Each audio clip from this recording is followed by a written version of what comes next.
Halo guys, welcome back again to my channel bersama saya Hansen di sini, dan seperti biasanya setiap harinya saya akan buatkan video seputar cryptocurrency. So bagi kalian yang tertarik seputar cryptocurrency, boleh aja langsung bantu saya like dan juga subscribe. Jangan lupa juga untuk hidupkan lonceng notifikasinya supaya kalian gak ketinggalan update terbaru seputar cryptocurrency.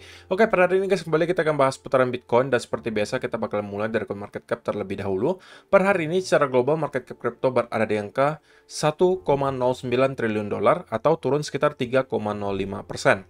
Nah, Bitcoin sendiri di angka 22.700-an, Ethereum 1.818, BNB 291, XRP 0,36, Cardano 0,49, Solana 38, dan Dogecoin ada di urutan ke-10 dengan harga 0,073 dolar.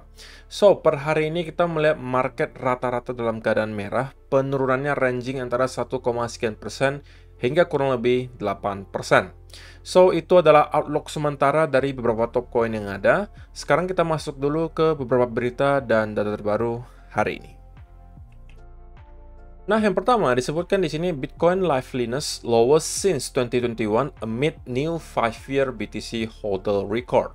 Jadi di artikel ini disajikan sebuah data yang menurut saya cukup penting gitu ya, apalagi kalau kalian merupakan investor jangka panjang cryptocurrency khususnya Bitcoin. Ini adalah Bitcoin percent supply last active 5+ years, alias jumlah persentase supply Bitcoin yang tidak lagi aktif selama lebih dari 5 tahun. Oke, alias hanya di hold saja di wallet, nggak diapa-apain. Dan angkanya kalau kalian perhatikan dari cycle ke cycle itu secara eksponensial terus mengalami peningkatan. Dan per 18 Agustus kemarin, kita melihat angkanya sudah hampir mencapai 25%. Spesifiknya 24,351%.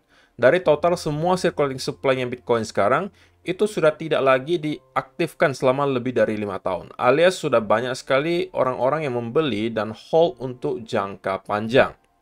Oke, jadi sudah hampir seperempat guys. Dari total semua Bitcoin yang ada sekarang, yang circulating supply-nya ada sekarang, itu sudah di hold selama lebih dari 5 tahun. Kalian bisa bayangkan. Oke, dan angkanya itu terus-menerus naik guys. Bayangkan kalau misalnya nanti sudah mencapai angka 40%, 50%, alias banyak sekali orang-orang sudah pengennya hold jangka panjang. Supply-nya semakin tipis gitu ya, ketika nanti sudah ada katalis positif lagi, demand-nya mulai meroket lagi, ya satu-satunya yang akan terjadi adalah harga Bitcoin akan kembali naik. Oke, dan ini juga ditambah kalau kalian perhatikan, ini adalah data yang mungkin lebih long term ya. Kalau misalnya kita lihat dari segi mid term-nya, kita juga bisa melihat data Bitcoin exchange balance di sini. Alias stok Bitcoin yang berada di exchange. Sampai hari ini pun kita masih melihat bahwa orang-orang masih sepertinya membeli, mengakumulasi Bitcoin dan kemudian mengeluarkannya dari exchange. Oke, ini bisa jadi satu atau dua hal, antara memang yang sekarang terjadi banyak sekali orang melakukan akumulasi, atau memang sekarang orang menyadari bahwa exchange yang mereka pakai sekarang itu tidak seaman yang mereka kira gitu. Jadi mungkin mereka melakukan diversifikasi, menarik sebagian asetnya yang berada di exchange kemudian ditaruh di cold wallet. Jadi itu juga tentunya menambah gitu ya yang terjadi di sini, di mana kita terus-menerus melihat penurunan terjadi gitu ya. Bahkan dari tahun 2020 kemarin guys. Secara trennya kalau kalian perhatikan kita selalu berada di downtrend semenjak tahun 2020. Sebelumnya kalau kalian perhatikan menariknya ini berbeda guys dengan bear market sebelumnya. Bear market sebelumnya ketika terjadi di 2018 hingga 2019 di sini, kita itu melihat Bitcoin exchange balances terus-menerus naik gitu guys. Oke, alias stok Bitcoin yang berada di exchange itu terus meningkat. Tetapi berbanding terbalik sekarang, ketika kita masuk ke bear market, justru Bitcoin exchange balances-nya itu terus-menerus menurun. Ini menunjukkan bahwa sekarang sudah mungkin banyak orang yang lebih yakin gitu, lebih confident untuk nge-hold Bitcoin secara jangka panjang, dan mereka tidak peduli kalau kita berada di bear market atau tidak. Mereka pada intinya pengen selalu hold Bitcoin-nya untuk long term. Dan itu adalah menurut saya salah satu hal yang paling simple gitu ya, kalau kalian sebagai investor untuk menghasilkan uang. Nggak usah terlalu peduli guys, short termnya mau turun ke 24.000, 23.000, 22.000, atau 18.000. Pada intinya kalau misalnya kalian sudah mempunyai aset Bitcoin-nya, kemudian kalian sudah terapkan teknik yang kalian sudah planningkan, misalnya kalian melakukan dollar cost averaging atau membeli di harga-harga tertentu yang sudah kalian tentukan, ya sudah, simpan guys, kalian itu investor bukan trader. Jadi orientasinya itu harus jangka panjang. Ini udah sering saya sampaikan dan mudah-mudahan udah melekat gitu ya di otak kalian. Oke? Tidak hanya di kripto, di dunia saham juga sama gitu kan. Kalau misalnya kalian memang niatannya menjadi investor, ya sudah, kalian jangan setiap hari pantauin marketnya. Oke, pergerakan 1000, 2000 di Bitcoin itu biasa gitu. Naik turun 1000, 2000 itu hal yang wajar. Tapi kalau kalian mempunyai view yang long term dan kalian tahu bahwa Bitcoin ke depannya masih bakal menembus ke all time high yang baru, kenapa kalian harus peduli kalau hari ini kita turun 1%, besok kita naik 1%, itu nggak membuat hal yang signifikan gitu guys.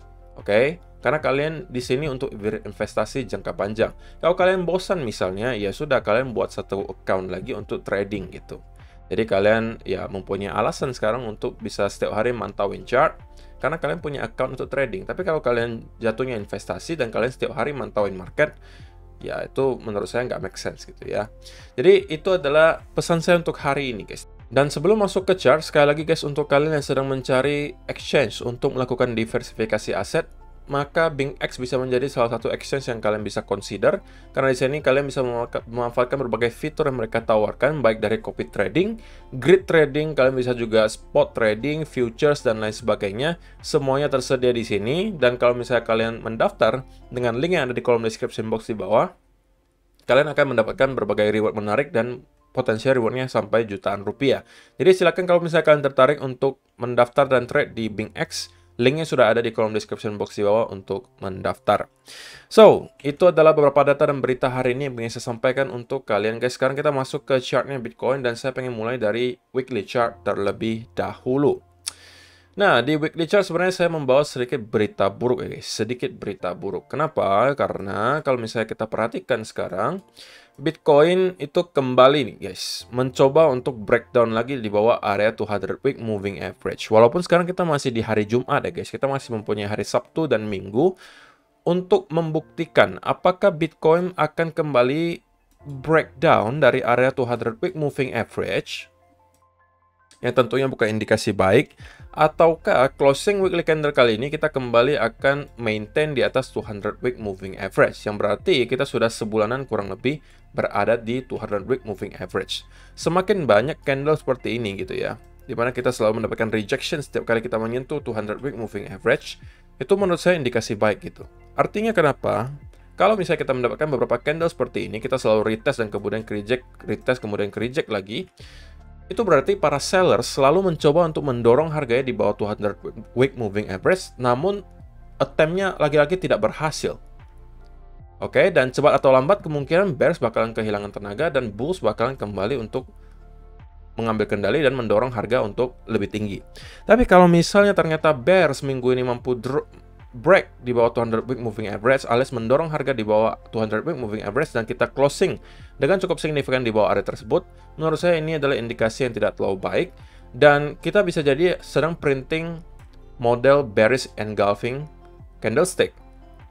Nah, kalau misalnya kalian berkaca dari pengalaman bear market sebelumnya, setiap kali kita mendapatkan bull trap, atau kalian mau sebutnya dead cat bounce atau bear market rally, apapun itu, biasanya itu diselesaikan dengan satu bearish engulfing candle.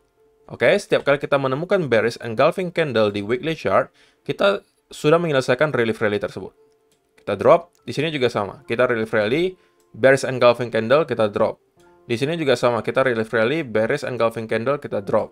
Di sini juga sama, bearish engulfing candle, kita drop. Jadi, ini adalah data dari bear market sebelumnya, guys. Dan kali ini bisa jadi juga terulang hal yang sama. Maka saya agak gini ya, guys, agak takut ya kalau misalnya ternyata Bitcoin closing weekly candle dalam keadaan seperti ini, bearish engulfing candle, maka sedikit banyak probability bahwa kita sudah menyelesaikan relief rally kali ini itu sudah lebih tinggi gitu guys. Oke, jadi mudah-mudahan ya kita masih bisa melihat Bitcoin tuh mampu maintain di atas area 200 week moving average ketika nanti closing weekly candle. Dan juga kita tentunya nggak pengen lihat closing weekly candle-nya dalam bentuk seperti ini. Karena ini berarti kita closing dalam bentuk bearish engulfing candle. Oke, jadi itu adalah dari time frame yang lebih besar. Nah, kalau kita misalnya cek di time frame daily chart, oke. Nah, kalau kalian yang beranggapan bahwa selama ini yang kita lihat adalah sebuah rising wedge, maka harusnya kalian udah tahu juga ya, di video kemarin kita juga udah bahas bahwa kita sudah breakdown dari area rising wedge tersebut. Oke. Dan kalau misalnya kalian lihat juga di sini, kita sekarang juga udah mendekati guys area ascending channel di sini atau lower trend line dari ascending channelnya.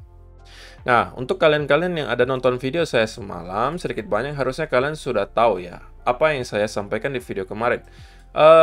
Di video 2 hari yang lalu kita melihat memang ada potensial bear flag di sini. Kemudian saya scalping short di sekitaran sini, oke. Dan posisinya masih saya maintain, oke. Sampai sekarang saya udah start untuk closing lagi. Di sini saya udah take profit sebagian, di sini take profit lagi sebagian. Nah, ini adalah trade-nya. Oke, jadi itu adalah posisi sementara saya untuk salah satu account trading saya.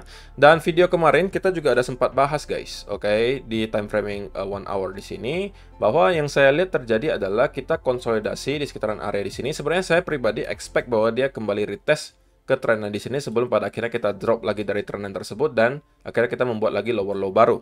Tapi pada kenyataannya kita hanya konsolidasi di sekitaran sini dan kemudian membentuk bear flag dan kita breakdown. Sebenarnya kalau kalian jeli, ini juga sebenarnya potensial bagi kalian untuk scalping short gitu ya. Ini adalah bear flag, jelas-jelas bear flag.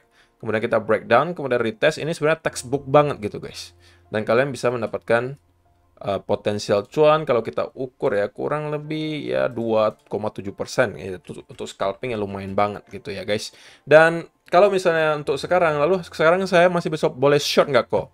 Kalau untuk sekarang saya rasa bukan ide yang baik ya kalau kalian baru start mau short sekarang. Kenapa? Karena berarti sekarang kalian short di area support. Area support dari mana kok? Supportnya ada 2. Pertama, kita mendapatkan area horizontal support di sini. Kalau kalian perhatikan secara price action, setiap kali kita menyentuh ke area ini, kita selalu mendapatkan rejection yang cukup kuat. Itu menandakan bahwa banyak sekali orang-orang yang berminat gitu ya untuk membeli sekitaran area 22.700-an. Selain itu juga, kalau misalnya kalian zoom out dan melihat ada trendline, lower trendline di sini, kita juga kurang lebih sudah mendekati area trendline tersebut. Jadi kalau misalnya kalian sell di sekitaran area di sini, menurut saya itu kurang make sense gitu guys. Kalau misalnya kalian tertarik untuk short terus-menerus gitu ya, ya saran saya minimal kalian tunggu dia breakdown, kemudian membuat lagi semacam bear flag seperti yang terjadi di sini guys. Oke. Nah, kalau seperti ini, baru kalian mungkin bisa mendapatkan lagi potensial untuk short berikutnya ke bawah. Karena kalian mempunyai 2 alasan. Pertama, kalian sudah mendapati Bitcoin kembali breakdown dari salah satu lower trend line-nya. Sekaligus, kalian juga mendapati adanya potensial bearish continuation pattern berupa bear flag.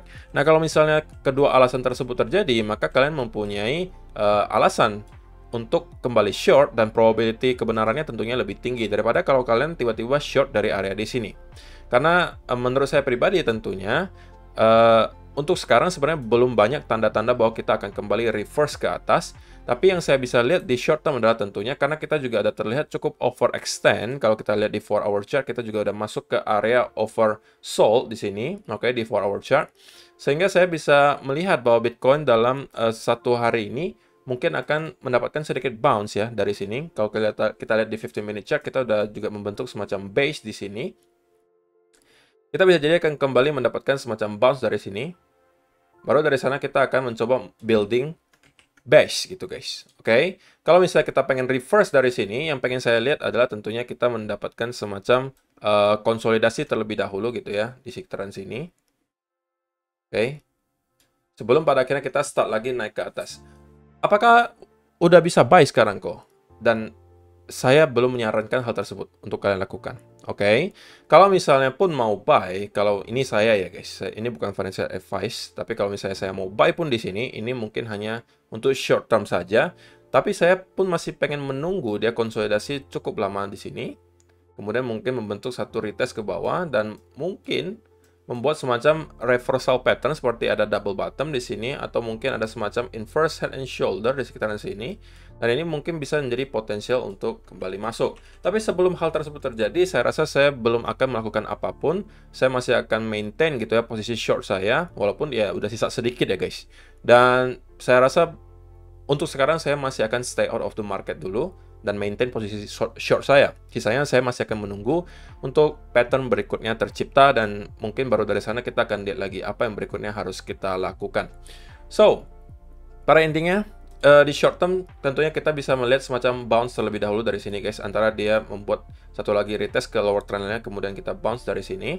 Kalau ini yang terjadi, sebenarnya ini lebih ideal ya guys. Kalau misalnya kita kembali drop ya, membuat satu lagi drop di sini, kemudian kita membuat semacam inverse head and shoulder. Nah, ini adalah potensial untuk scalping buy bisa di sini.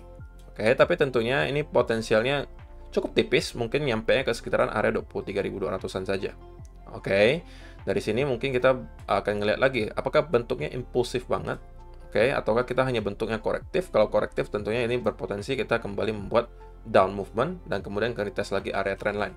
Yang nggak pengen kita lihat adalah tentunya kalau kita langsung hari ini atau besok langsung tiba-tiba mendapatkan breakdown yang impulsif gitu ya, alias kita langsung mendapatkan sell off yang sangat deras. Kalau ini yang terjadi, ya tentunya kalian harus bersiap-siap gitu ya, bahwa kemungkinan besar Bitcoin akan mendapatkan drop ke area major support yang lebih dalam. Oke, mungkin menuju minimal 21.700-an. Kalau ini juga tidak mampu menahan, harusnya kita akan kembali lagi ke sekitaran area 19.000. Oke, so itu aja sih untuk hari ini guys. Terima kasih yang sudah menonton sampai selesai. Semoga bermanfaat video hari ini, dan kita bakalan ketemu lagi di video yang berikutnya. Bye-bye.